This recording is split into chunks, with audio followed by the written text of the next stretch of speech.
दोस्तों, मोतीलाल नेहरू कॉलेज में भी असिस्टेंट प्रोफेसर की वैकेंसी निकली, जिसके बारे में यहाँ पर हम बात करने वाले हैं। ये जो मोतीलाल नेहरू कॉलेज है, दिल्ली यूनिवर्सिटी के अंतर्गत आता है और बहुत ही शानदार कॉलेज है। तो यहाँ पर जो असिस्टेंट प्रोफेसर की वैकेंसी निकली, उसके बारे में डिटेल में हम बात करेंगे कि आप कब तक फॉर्म यहाँ पर अप्लाई कर सकते हैं, क्या इसका एलिजिबिलिटी क्राइटेरिया है, क्या सिलेक्शन प्रोसेस है, A to Z सब कुछ यहाँ पर देखने वाले हैं। इस वीडियो को आप कंप्लीट जरूर देखना, साथ के साथ अपने फ्रेंड्स के साथ भी इसको शेयर करना ताकि उनको भी इसका बेनिफिट हो सके। यहाँ पर देख सकते हो, ये इसी कॉलेज की वेबसाइट खुली हुई है, आप भी यहाँ पर विजिट कर सकते हो और यहाँ से आप एडवर्टाइजमेंट को डाउनलोड कर सकते हो। देखो, जब आप इसको डाउनलोड करोगे तो ये पीडीएफ आपके पास यहाँ पर खुल जाएगी। हमने इसमें यहाँ पर हाईलाइट कर रखी है ऑलरेडी क्या जो इम्पोर्टेंट पॉइंट है। यहाँ पर आपको बता देता हूँ, ये जो पोस्ट है, सबसे पहली बात है परमानेंट पोस्ट होगी, मतलब ऐसा नहीं है टेम्परेरी नहीं है, परमानेंट पोस्ट है। और यहाँ पर असिस्टेंट प्रोफेसर लेक्चर से कॉलेज लेक्चर की पोस्ट मान सकते हो आप। और इसमें जो सैलरी आपको मिलेगी वो 57,700 रुपए पर मंथ के हिसाब से बेसिकली यहाँ पर मिलेगा। आपको अप्लाई कहाँ पर करना है भाई? अप्लाई करने के लिए आप यहाँ पर यूनिवर्सिटी की वेबसाइट पर भी जा सकते हो, दिल्ली यूनिवर्सिटी की वेबसाइट पर, या फिर कॉलेज की वेबसाइट से भी आप इस फॉर्म को भर सकते हैं। एक बात आपको और बता देता हूँ, देखो आप ये कितने दिन तक आप इसको अप्लाई कर सकते हो, मतलब लास्ट डेट क्या है। तो सीधा सीधा यहाँ पर एक बात लिख रखी है, यहाँ पर एक बात लिख रखी है, आप इसको यहाँ पर देख सकते हो। तो लास्ट डेट है अप्लाई करने की, वो बता रखी है कि जब इसका एडवर्टाइजमेंट आया था एम्प्लॉयमेंट न्यूज के अंदर, रोजगार समाचार पत्र में, उसके 2 वीक बाद तक आप अप्लाई कर सकते हो। तो आपको बता देता हूँ, ये जो नोटिफिकेशन आया था एक तरह से 14 अप्रैल तो आया था, 14 अप्रैल को ये नोटिफिकेशन आया था। इसके हिसाब से अगर 2 वीक देखे तो 28 या 29 अप्रैल तक यहाँ पर आप अप्लाई कर पाओगे ना। तो मैंने आपको आइडिया बता दिया, आपको ऐसे 28-29 अप्रैल का भी यहाँ पर वेट नहीं करना है, आपको अप्लाई पहले ही कर देना है। अब बात करते हैं कि किन किन सब्जेक्ट में यहाँ पर ये वैकेंसी निकले। तो यहाँ पर आप देख सकते हो, टोटल यहाँ पर 88 पोस्ट निकली। 88 पोस्ट में से अलग अलग सब्जेक्ट की यहाँ पर पोस्ट दे रखी है, अलग अलग सब्जेक्ट की। जैसे स्पेशल अगर मैं केमिस्ट्री की बात करूं तो केमिस्ट्री की टोटल यहाँ पर 4 पोस्ट निकले। ये 4 में से 3 जो पोस्ट है वो अनरिजर्व्ड है, एक पोस्ट जो है ओबीसी की है, ठीक है। तो ये टोटल 4 पोस्ट निकली। इसी तरह से बाकी सब्जेक्ट की भी आप वीडियो को पॉज करके यहाँ पर पोस्ट देख लेना। अब एक बात और यहाँ पर मैं आपको समझा देता हूँ। देखो, जैसे जिस स्टूडेंट के एमएससी केमिस्ट्री है, उनके दिमाग में भी आ रहा होगा 4 ही तो पोस्ट निकले। भाई 4 पोस्ट कम नहीं होती, मैं आपको बता देता हूँ कैसे कम नहीं होते। क्योंकि ये एक कॉलेज की पोस्ट है, 88 पोस्ट, ध्यान देना। अगर एक पर्टिकुलर कॉलेज में 88 असिस्टेंट प्रोफेसर की वैकेंसी निकलती है तो अपने आप में बड़ी, काफी बड़ी वैकेंसी होती है। अब इंडिया के अंदर एक कॉलेज थोड़ी, कॉलेज बहुत सारे, और किसी न किसी कॉलेज की वैकेंसी आती ही रहती है। तो यहाँ पर आपको संख्या नहीं देखनी है भाई। अगर आपके 1 या 2 पोस्ट भी निकले ना तो आपको फॉर्म जरूर भरना है अगर आप एलिजिबल है तो, क्योंकि इससे एक्सपीरियंस बढ़ता है और आगे आपका कॉन्फिडेंस लेवल बढ़ता है और आगे आपका सिलेक्शन के चांस बढ़ता है। इसलिए आपको ये तो सोचना ही नहीं, अगर आप एलिजिबल है तो आपको फॉर्म जरूर भरना है, आपको बिल्कुल भी इसको नहीं छोड़ना है। तो एक बहुत ही बड़ी अपॉर्चुनिटी आपके पास यहाँ पर रहेगी। अब इसके लिए एजुकेशनल क्वालिफिकेशन क्या है? देखो, इसके लिए आपके पास जो मास्टर डिग्री, मतलब जो भी आपके पास पीजी है, एमएससी मान सकते हो, उसमें 55% यहाँ पर मार्क्स होने चाहिए, है ना। मतलब पीजी के अंदर 55% मिनिमम मार्क्स होने चाहिए। साथ के साथ आपके नेट, सीएसआर नेट या यूजीसी नेट आपकी क्वालिफाई होनी चाहिए।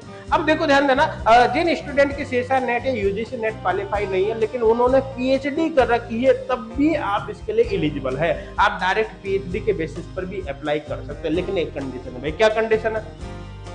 आपने जिस इंस्टीट्यूट से पीएचडी करी है उस इंस्टीट्यूट की वर्ल्ड वाइड रैंक अंडर 500 होनी चाहिए। ध्यान देना, जहां से भी आपने पीएचडी करी है उसकी वर्ल्ड वाइड रैंकिंग अंडर 500 होनी चाहिए, मतलब पूरे वर्ल्ड में वो यूनिवर्सिटी या वो इंस्टीट्यूट टॉप 500 में आ जाना चाहिए। अगर नहीं आता है तो फिर आप अप्लाई नहीं कर सकते पीएचडी के बेसिस पे डायरेक्ट है। अच्छा, वो रैंकिंग का आपको कैसे पता चलेगा? आपने जहां से पीएचडी करी है वहां पर वो अंडर 500 में आता ही नहीं आता। तो ये यहाँ पर कुछ इंस्टीट्यूट का नाम बता रखा है, आप देख सकते हो, ये यहाँ से यहाँ तक है ना। आपको ये कुछ इंस्टीट्यूट का नाम यहाँ पर बता रखा है, आप इनको जरूर देख लेना पड़ेगा। आप इनकी वेबसाइट वगैरह पे लिस्टिंग वगैरह कर रखी होगी तो वहां पर आप चेक कर लेना कि आपका जो इंस्टीट्यूट है 500 में आता है या नहीं आता।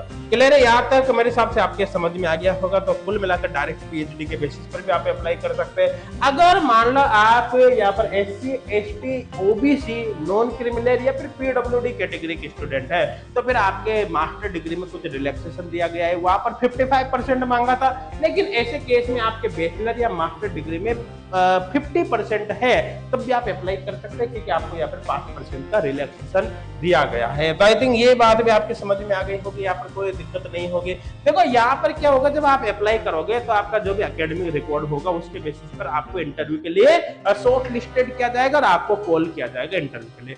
इंटरव्यू के बेसिस पर ही आपका फाइनल सिलेक्शन यहाँ पर होना है। मतलब यहाँ पर देखो सबसे बड़ी बात क्या है कि आपको किसी भी प्रकार का कोई एग्जाम वगैरह नहीं देना है। आप एलिजिबल है, आपने फॉर्म भरा, फॉर्म भरने के बाद आपकी शॉर्ट लिस्टिंग करी जाएगी आपके एकेडमिक रिकॉर्ड के बेसिस पर, उसके बेसिस पर आपको इंटरव्यू के लिए बुलाया जाएगा। इंटरव्यू में आपका सिलेक्शन हो गया, इंटरव्यू में आपकी अच्छी परफॉर्मेंस रही तो कुल मिलाकर आपका फाइनल सिलेक्शन होगा, आपको परमानेंट जॉब यहाँ पर मिल जाएगी।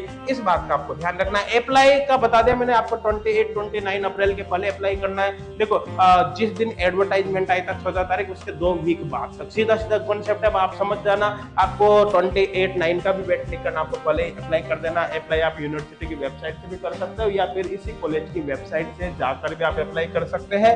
आई थिंक यहाँ पर आपके क्लियर हो गया होगा। अगर हम एप्लीकेशन फॉर्म फीस की बात करें तो यहाँ पर के आपको 500 फीस जमा करनी पड़ेगी। किसके लिए? अनरिजर्व या ओबीसी या ईडब्ल्यूएस कैटेगरी के लिए। लेकिन अगर आप इनके अलावा बाकी कैटेगरी में जैसे एससी एसटी पीडब्ल्यूडी कैटेगरी या फिर गर्ल्स किसी भी कैटेगरी की हो तो ऐसे केस में आपकी कोई एप्लीकेशन फीस नहीं होगी, आप फ्री ऑफ कॉस्ट यहाँ पर फॉर्म भर सकते हो। पेमेंट वगैरह आप credit debit card net banking किसी से भी कर सकते हैं। अगर आपको किसी भी प्रकार की कोई प्रॉब्लम होती फॉर्म भरते समय, पेमेंट वगैरह फेल हो जाता है तो आप इस मेल आईडी पर मेल करके बता सकते हैं।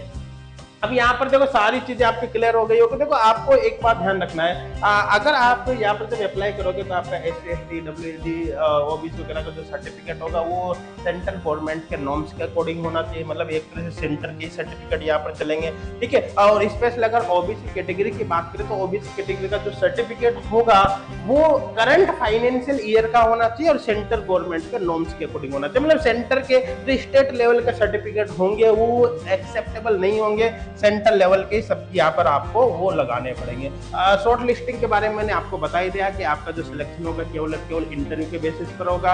आप फॉर्म भरोगे, आपकी एकेडमिक जो भी होगा रिकॉर्ड होगा उसके बेसिस पर आपकी शॉर्ट लिस्टिंग की जाएगी, आपको इंटरव्यू के लिए कॉल आएगा, इंटरव्यू देना है, सिलेक्शन हो गया मतलब आपको परमानेंट जॉब यहाँ पर मिल जाएगी। आई थिंक जितने भी मेन इंफॉर्मेशन है मैंने आपको यहाँ पर बता दी। उसके बाद अगर कोई डाउट हो तो आप इस पीडीएफ को पूरा जरूर देख लेना और वहां से आप देख सकते हैं। अब देखो ध्यान देना, देखो अगर आपकी सीएसआर नेट क्वालिफाई हो गई तो बहुत अच्छी बात है। नेट क्वालिफाई नहीं हुई है तो देखो सबसे पहली बात है आपको नेट जेआरएफ जरूर क्वालिफाई करनी चाहिए, क्योंकि असिस्टेंट प्रोफेसर बनने के लिए नेट मिनिमम एलिजिबिलिटी क्राइटेरिया है, नेट आपके होनी चाहिए।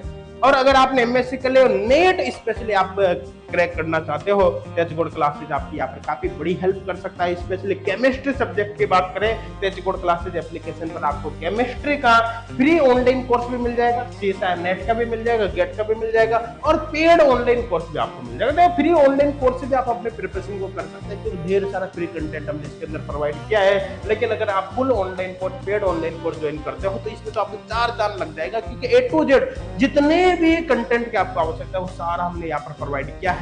इसके बाद आपको एक शब्द भी इधर उधर से देखने की जरूरत नहीं। यही नहीं है, आप इन फुल ऑनलाइन कोर्स को ज्वाइन करने से पहले इनका फ्री ट्रायल भी ज्वाइन कर सकते हैं। मतलब आप पढ़कर देख सकते हो कि कोर्स के अंदर कंटेंट कैसा है। जब आप 100% सेटिस्फाई हो जाए तो उसके बाद फुल ऑनलाइन कोर्स यहाँ पर ज्वाइन कर सकते हैं और फ्री ट्रायल आप ज्वाइन कर ही सकते हो, फ्री ऑनलाइन कोर्स ज्वाइन कर सकते हो। अगर आप फुल कोर्स ज्वाइन करते हो, कोर्स ज्वाइन करते समय आपको कूपन कोड HSGC कोटा जरूर अप्लाई करना है ताकि आपको यहाँ पर एक्स्ट्रा डिस्काउंट मिल जाए। कोर्स के रिगार्डिंग और भी कोई इन्फॉर्मेशन आपको चाहिए तो आप हेल्पलाइन नंबर पर कॉन्टैक्ट कर सकते हैं। इसी वीडियो का डिस्क्रिप्शन आप चेक कर सकते हैं, वहां पर आपको इनसे रिलेटेड कंप्लीट डिटेल मिल जाएगी। एचकोड क्लासेस एप्लीकेशन को डाउनलोड करने का लिंक भी मिल जाएगा।